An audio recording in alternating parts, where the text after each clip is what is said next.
ब्राह्मण था जिसका नाम था अजामिल, भगवान का भक्त था, खूब ब्रह्मवेत्ता था, किंतु फिर भी एक दिन जंगल से कुछ समिधाएं लेकर के आ रहा था। मार्ग में एक दासी को देख लिया और एक वैश्या को देख लिया और उसे देख करके उसके ऊपर मोहित हो गया महाराज। और ऐसा मोहित हो गया कि अपनी घर गृहस्थी को त्याग दिया महाराज, और त्याग करके उसी वैश्या के साथ में उसके घर में रहने लग गया महाराज। और अपने जितने भी इसके शोचाचार इत्यादि नियम थे उन सब का परित्याग कर करके केवल और केवल मात्र जैसा वह वैश्या कहती वैसा करता। मदिरा का पान करने लग गया, सुरा का पान करने लग गया। एक ब्राह्मण होकर के, ब्रह्मवेत्ता होकर के, श्रोत्रिय होकर के, कर्मनिष्ठ होकर के, इतना सब कुछ होने के बाद में भी एक वैश्या का संसर्ग हो गया और संसर्ग होकर के सूरा का पान करने लग गया। 24 घंटा मदिरा के मद में विवल रहता महाराज, कोई और काम ही नहीं था। कान्यकुब्ज नगर की बात है, कन्नौज नगर की। और एक दिन की बात है, गांव में कुछ ब्राह्मण आए तो किसी व्यक्ति से पूछा, बोले इस नगर में कोई व्यक्ति है क्या जो कुछ दान पुण्य करने वाला हो? बोले हाँ है, कोई अच्छा मिल गया इसे व्यक्ति। बोले कहाँ पे रहता है? तो बताता कि वो मंदिर है वहाँ पे, उस मंदिर के बगल वाला घर है, कि उसके बाहर तुलसी का बिरवा लगा हुआ होगा, शुभ लाभ लिखा हुआ होगा। ऐसा तो नहीं बताया, किंतु बताता क्या है, बोला इस गांव के जो सबसे बाहर की जगह है ना, जहाँ पे जाकर के सबके घर समाप्त हो जाते हैं, वहाँ पर एक घर आएगा। वही घर जो है सबसे बड़े धर्मात्मा का है, वहाँ जाओ और जाकर के उनसे भिक्षा की याचना करो। अच्छा ये बात है। ब्राह्मणों ने सोचा ठीक कह रहा होगा भाई, इससे हमने पूछा है तो चल पड़े ब्राह्मण और जाकर के वहाँ कहते हैं भिक्षाम देहि। जैसे ही भिक्षाम देहि कहा तो दासी ने अपना मुख्य द्वार खोला और मुख्य द्वार खोल करके और कहती है आज मेरे अहोभाग्य कि मेरे यहाँ ब्राह्मण आए हैं, मेरे यहाँ देवता आए हैं, मेरे यहाँ संत आए हैं। हे ब्राह्मण देवता, मेरे यहाँ आपका आगमन किस प्रकार हुआ? बोले इस नगर के किसी व्यक्ति ने हमसे कहा है कि इस घर के अंदर इस नगर का सबसे बड़ा धर्मात्मा रहता है, तो हम तो भाई दान की इच्छा से आए हैं, आज रात को हम रुकना चाहते हैं, कुछ भिक्षा हमें प्रदान कर दो। बोले हमारे अहोभाग्य, आइए विराजिए भगवान।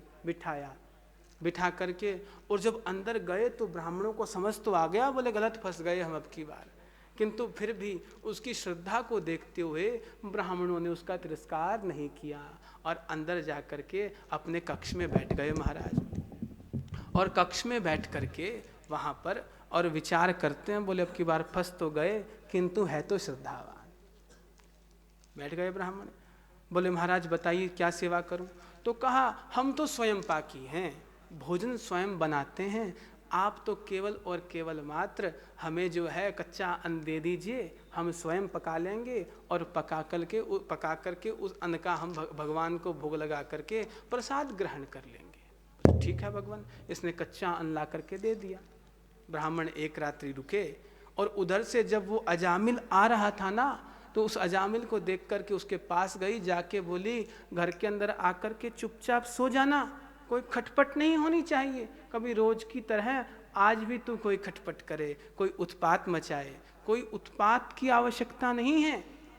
घर में आकर के आराम से चुपचाप सो जाना, सुबह उठ करके स्नान कर लेना और स्नान ध्यान कर करके और ब्राह्मण आए हैं उनको जो है तू नमस्कार करना, उनको भेंट करना। अबे आकर के चुपचाप सो गया। सुबह उठे ब्राह्मण लोग, कहे कि हम लोग प्रस्थान करते हैं, तो बोले भगवान मैं एक वैश्या हूँ और मेरे घर में आप लोग पधारे, ये भगवान की कोई कृपा ही है, आप कृपा कर करके मुझ पर अनुग्रह कीजिए और मेरे जीवन का कल्याण कीजिए, मेरे जीवन का कल्याण कीजिए। कोई लौंग इत्यादि दे दो भाई, यहाँ से ज़्यादा खांसी है तो इनको लौंग दो, कोई दे दो इनको, कोई विधि बना करके, कष्ट पा रहे हैं दे दो। हाँ बोलिए भक्तवत्सल भगवान की जय श्री राधे। तो कहा कि मुझ पे अनुग्रह करो, कृपा करो। तो भगवान कहते, ये ब्राह्मण देवता कहते हैं कि तुम्हारे जो है घर के अंदर इस बार जिस बालक का जन्म होना, जो तुम्हारे गर्भ में बालक आए, उस बालक का नाम तुम कुछ और ना रख करके अजामिल नारायण रख लेना। क्या रखना? नारायण रखना, और उसी से तुम्हारा कल्याण हो जाएगा। ऐसा कह करके ब्राह्मण लोग अपने अपने आश्रम को चले गए। अब वह काल आ गया जब इसके यहाँ पर किसी बालक का जन्म होने वाला था। गर्भ जो है वह होने का समय आ गया, बालक होने का समय आ गया। जैसे ही बालक हुआ तो उस बालक का नाम रख दिया नारायण। क्या रख दिया? नारायण। और ऐसी ममता हो गई उस बालक के अंदर इसकी, कैसी?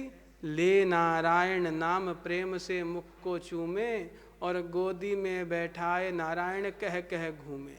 उसको निरंतर अपने पास में रखता, निरंतर खुद खाता तो पहले उस बालक को खिलाता, खुद जल पीता तो पहले उस बालक को जल पिलाता, खुद ही कहीं घूमने जाता तो पहले उस बालक को ढूंढता कि वो बालक नारायण कहाँ पर है। क्षण क्षण में उस नारायण को याद करता। ये भगवान के नाम की महिमा है, ये भगवान के नाम की महिमा है।